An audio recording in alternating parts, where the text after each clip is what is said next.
Hello, everyone. The one called Fate knocks at your door. It's No way, Hunt. we don't want any. we don't want any lightning AoEs. We're all full. But yeah, the one called Fate knocks on your door. Yada yada yada. It's Hunt back with another episode of Tabletop Recap. We're joined by our regular co-host, Big Boy Chungus. Hello. And we also have G returning as our beautiful guest star. Hello. That's it. But yeah, so someone tried their hand at DMing today. Yes, I did. Yeah. Had a few bumps and bruises along the way, but I think overall we had a really good time and it was successful so far. It's like when most people DM, it's like a normal like highway. When you DM, it's like a horse trail. No offense, I'm just joking around. I just need to watch more people do it and I need to practice more myself. Yeah, so we're all going to roll for initiative to see who gets to start off the podcast. Nat 1. 20. You got a Nat 20? Yep. I got a critical fail. That's been your go-to L day. I've rolled like 10 crit fails today. I got some good practice learning how to punish crit fails today, thanks to you. Yeah. We also met the God There were Goblin. two really good Shh, ones. we're not there yet. Yeah, we're not to Goblin Jesus yet. But well, it's your campaign anyway, so go ahead and start us off. Okay, so this campaign, it's more of an encounter really, but I am running the Sunless Citadel from the Tales from the Yawning Portal supplemental material for Dungeons & Dragons 5e. Basically what has happened is G, Connor, and Hunt are playing as respective characters trying to figure out a series of mysteries that has been going on in the village of Oakhurst. A little village, farming village that I have situated about 50 miles southeast of the city of Waterdeep. So Lore. I had to do a little bit of lore building. Oakhurst can honestly be anywhere based on the supplemental material. You can do it in a original world homebrew. You can do it anywhere in Faerun you want. Because I eventually plan on running Waterdeep at some point and I wanted this for practice, I just decided to make it closer to Waterdeep in case you guys wanted to have crossovers or anything like that with these characters. Yeah, I like how we walked into town and that old man was like, "Y'all coming from Waterdeep or going to Waterdeep?" And it was like, you saw which direction we came from. He was old and geriatric. I'm an old man and every day I wish I was dead. So, do you want to talk about your characters? Connor's not here to talk about his, but we can kind of fill in some of the stuff that he did. Yeah, Connor was Strange. Edgelord McEdge. What was his character's actual name? Do you know? He literally named his character Connor after him. His character's name is Connor. I mean, I literally... Oh no! Bad! Connor wanted to create basically an avatar of what he believes himself to be.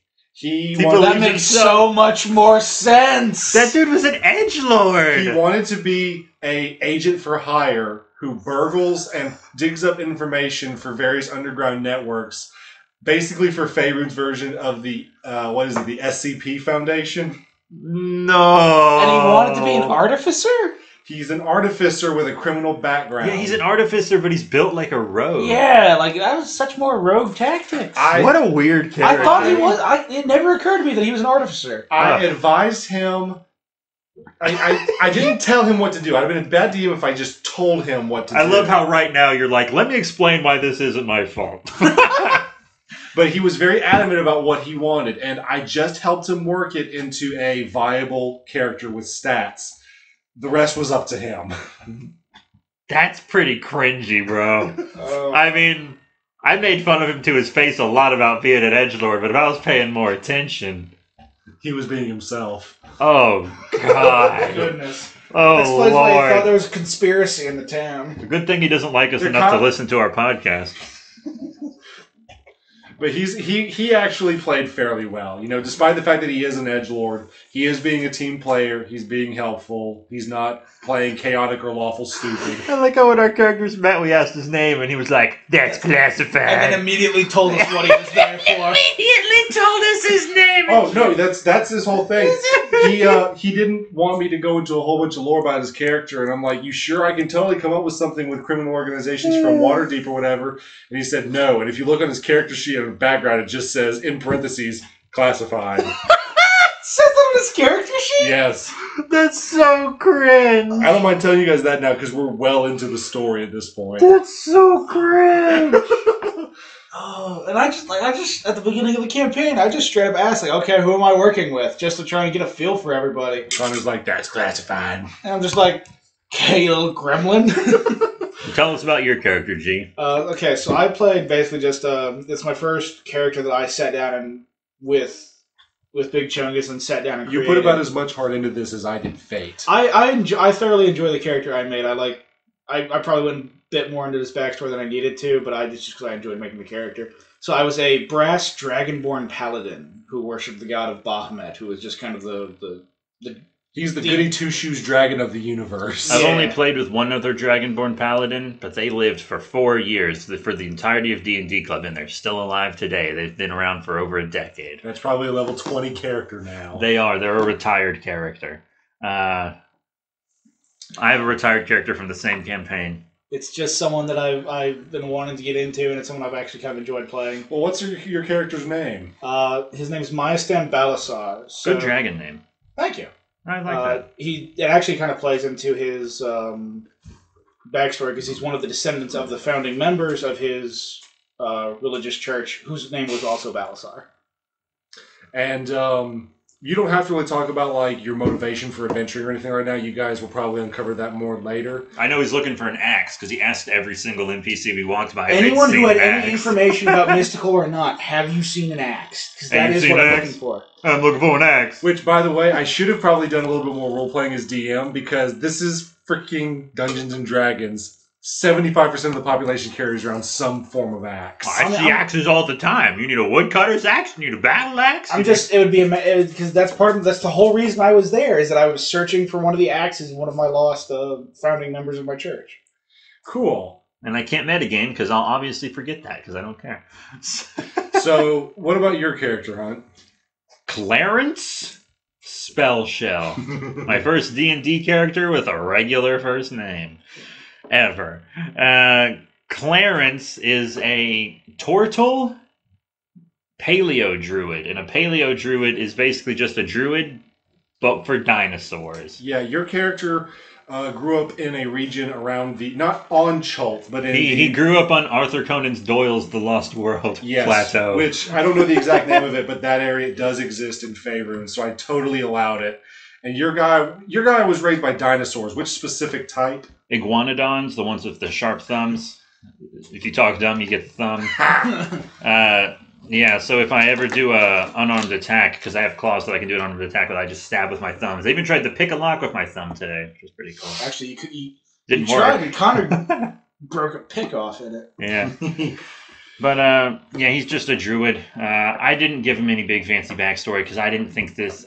I know we're playing a one-shot, so I was like, this isn't a big campaign. I'm not going to do a big backstory like I did with Gaddock or with Kabuto or like I did with Kivala for Waterdeep when that happens. You named a character Kabuto? Yeah, Kabuto D-End. Is that purposely after the character in... Is it Naruto? No. Kamen Rider.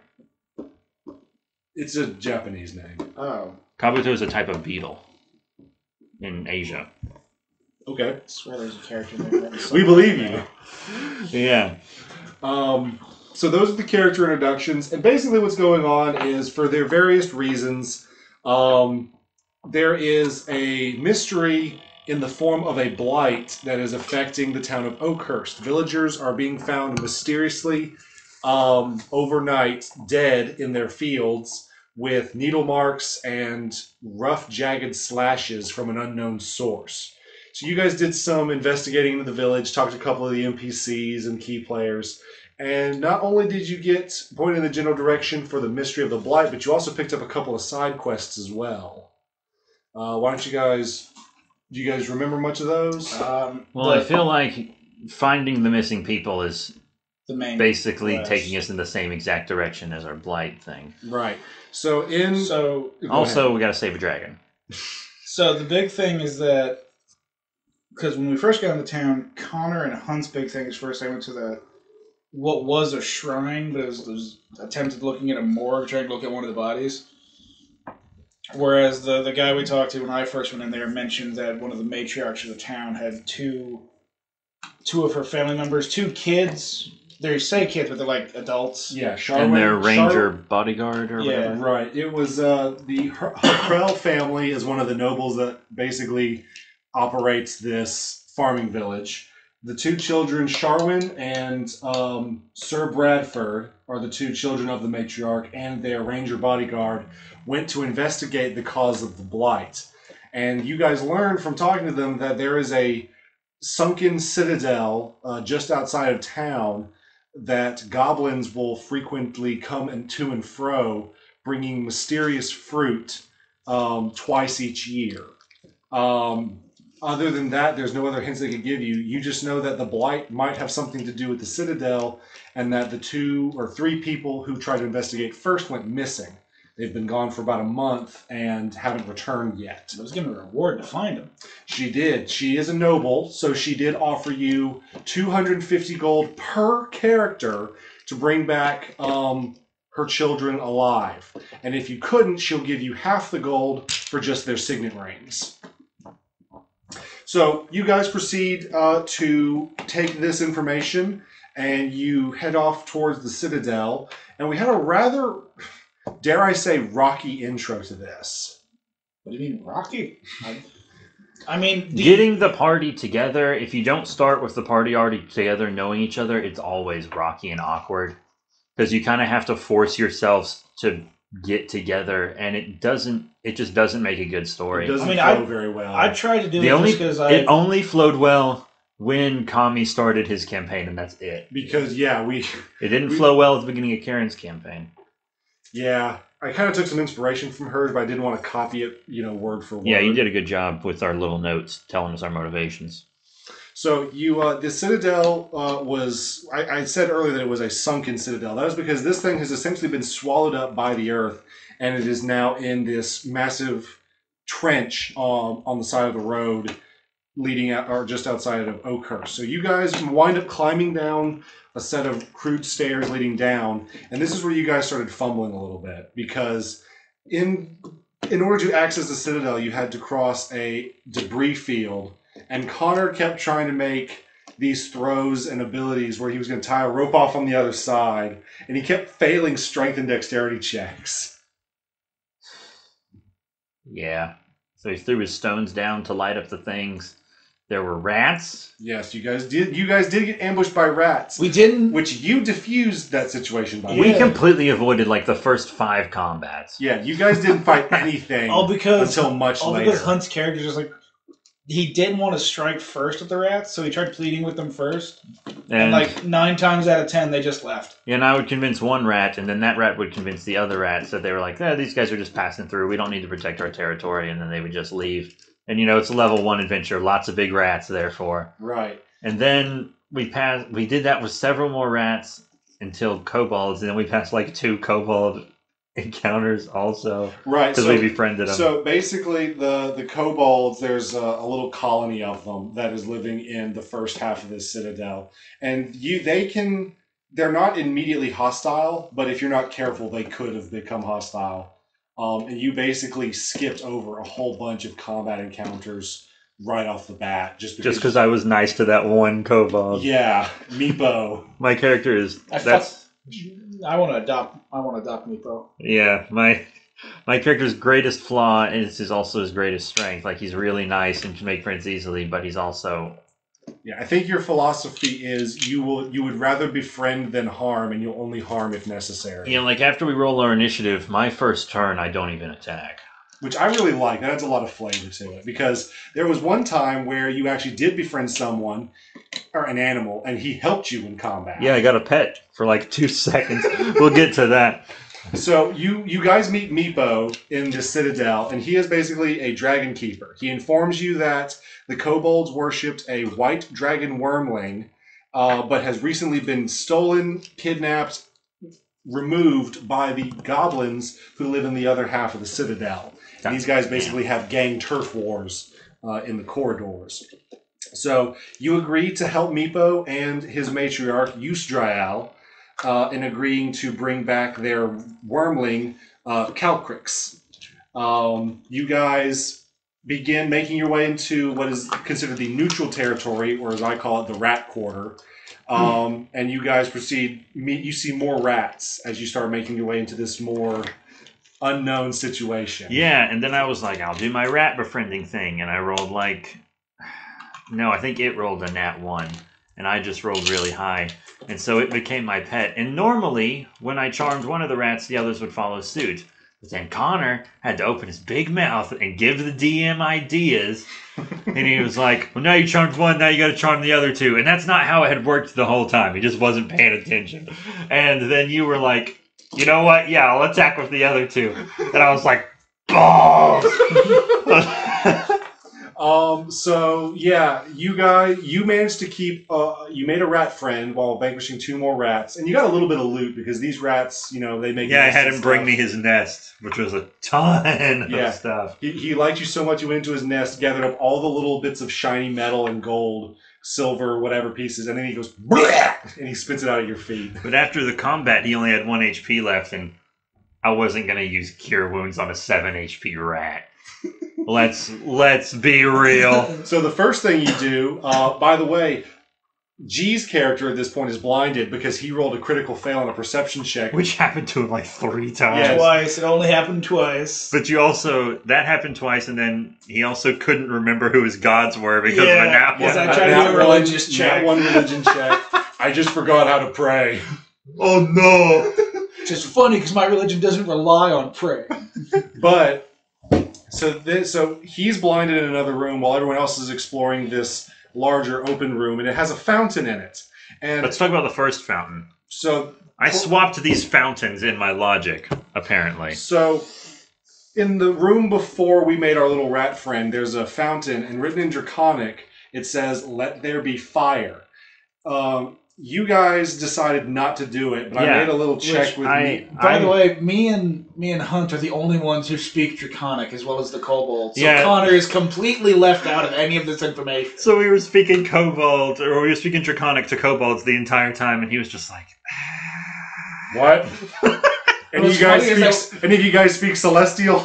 Why did he pick Celestial? I told him he could have picked any language. The least practical language. I mean, the ones because I had Common, Draconic, and for my 2 other languages, I chose Dwarvish and Undercommon. Mm-hmm. And that's just because it's Dwarvish. I feel is like another common language you just see out in the wilderness, and then Undercommon is just like it's fiends and demons, isn't it?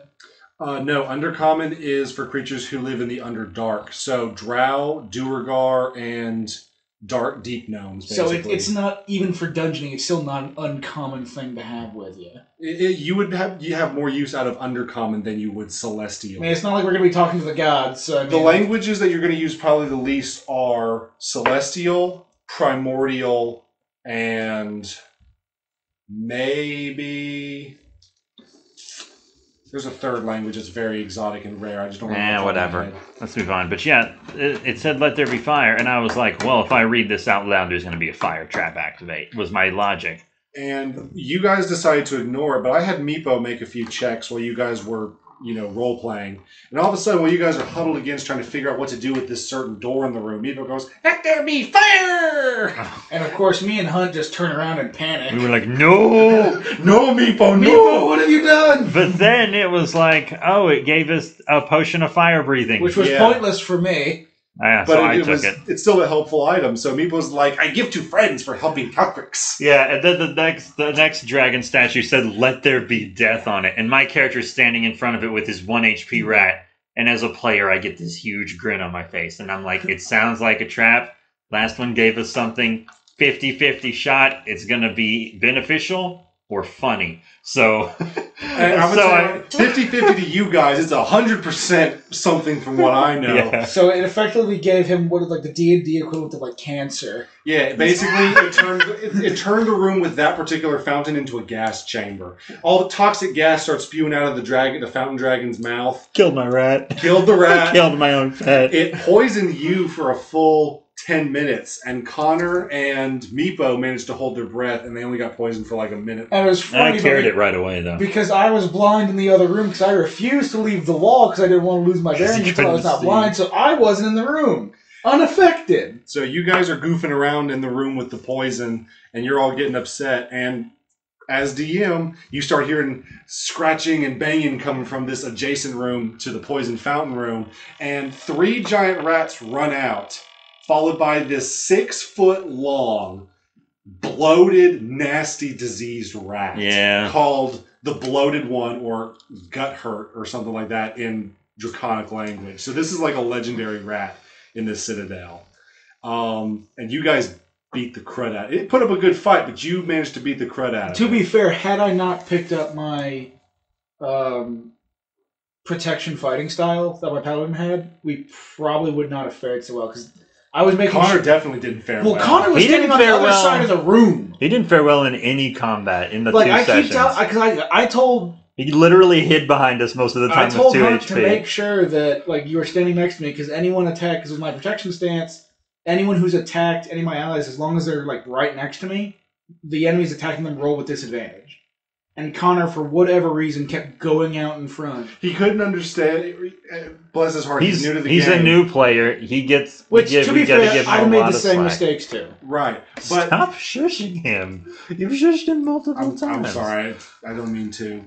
But Connor learned the hard way and early on what attacks of opportunity was from enemies. And then he's kept doing it, which was the worst 2 part. to 3 more times after he learned that. And I'm like, Connor, you have to disengage first and then move. You can't just...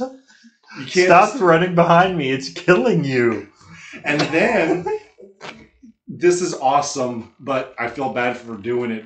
Connor was hyping up his weapons, because as an artificer, you can infuse weapons with magical properties, giving them more support, utility, or just more damage. This is when he rolled 1? Yeah. Yes. He had a simple dagger that he infused with a power buff, and then he cast a spell on it, giving it arcane weapon, making this thing like a dagger made of kryptonite that would have slit Superman's throat. Ooh. And he wants to throw this thing at the big rat, but he crit failed the attack. So what I did was I had him, he said, you lean back to throw it, and at the height of your arc, you let it go prematurely and it goes straight in the air. You look up as you see it come straight down blade first, and it hits you in your left shoulder blade. And it only did 1 damage, but he only had...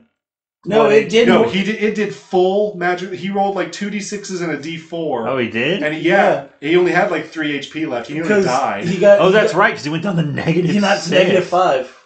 Ah. So he went into negative stats, and thank goodness Meepo, G, and Hunt's characters you guys quickly eliminated the other rats. Yeah. And you just piled on this diseased rat. Yeah, we beat the diseased rat almost right after he killed himself. Yeah, because I cleaved my sword into its skull. Yeah, and then he failed a death saving throw, and I was like, Cure wounds, coming through. Yeah, you resurrect him back to 3 HP, and he was fully conscious and in pain. And he kept making sure you were checking for experience, and you were keeping track of that. Oh my god, every time we killed an opponent, he was like, did we get experience for that? I want to be level 3 more than anything in the world. Evidently. And okay, if anyone thinks we're being mean to him, all this has been said to his face already. We're a group that really rags on each other. Because evidently, Artificer gets a huge power spike at level 3.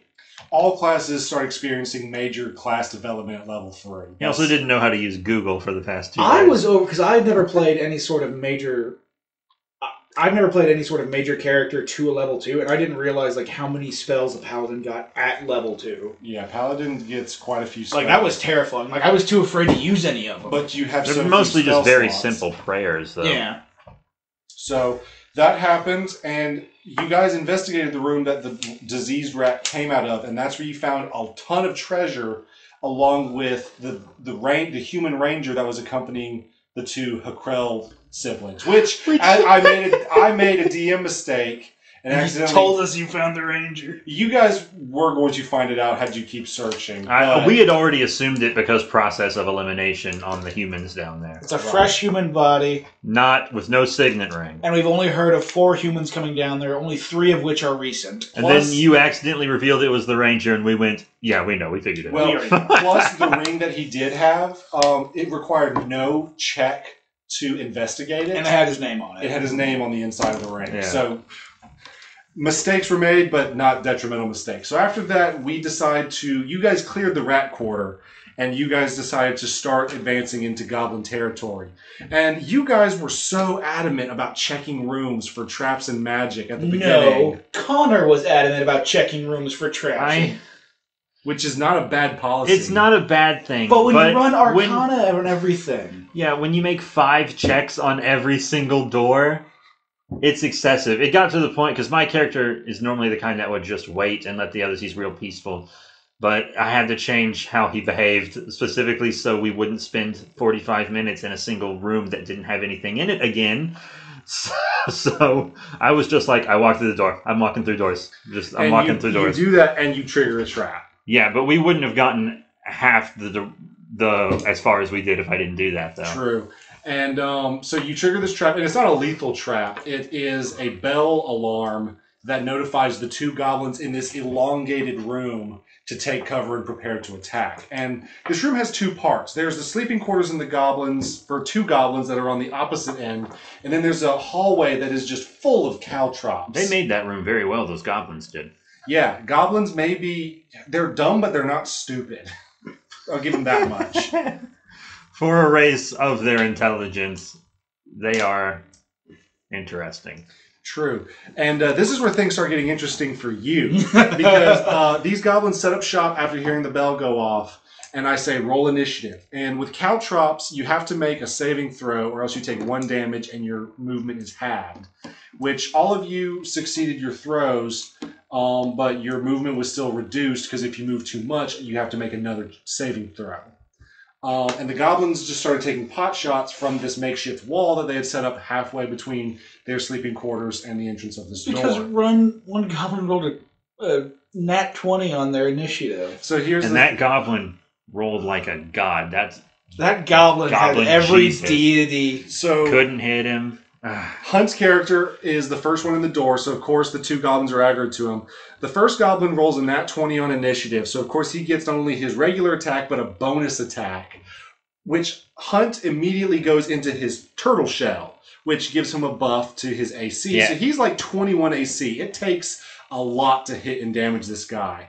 The first time the goblin has a +4 to damage, and he rolls a 19, which gives him a 22 to hit, which he does. I say, this goblin pulls his bow back, and he gets it right in the hole where your head would come out of. And then that extra attack you gave him hit me too somehow. He rolled an 18 +4. No. He rolled 7.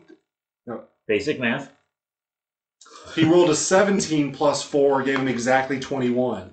And so you took 2 headshots right off the bat. And Hunt hasn't taken like any damage almost this entire campaign. I was at max health most of the time.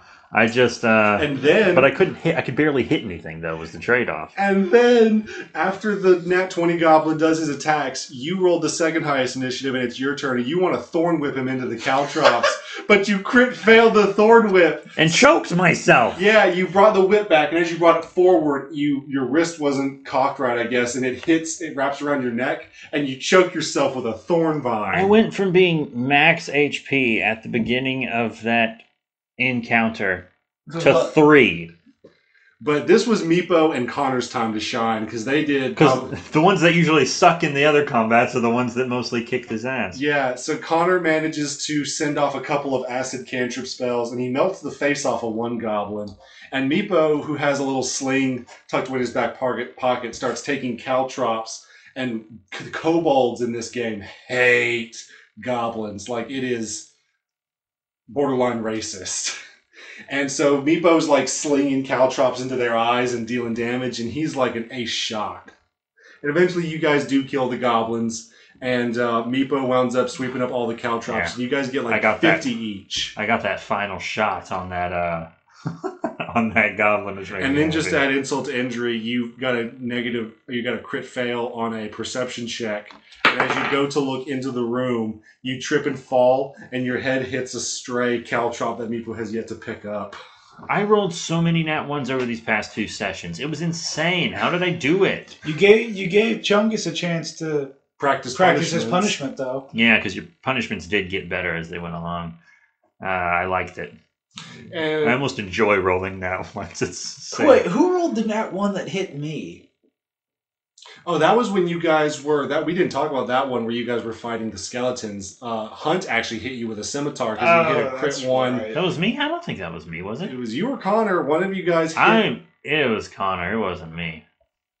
All I know is someone like swung something and he caught me right in the side. Yeah, That skeleton encounter was worth it.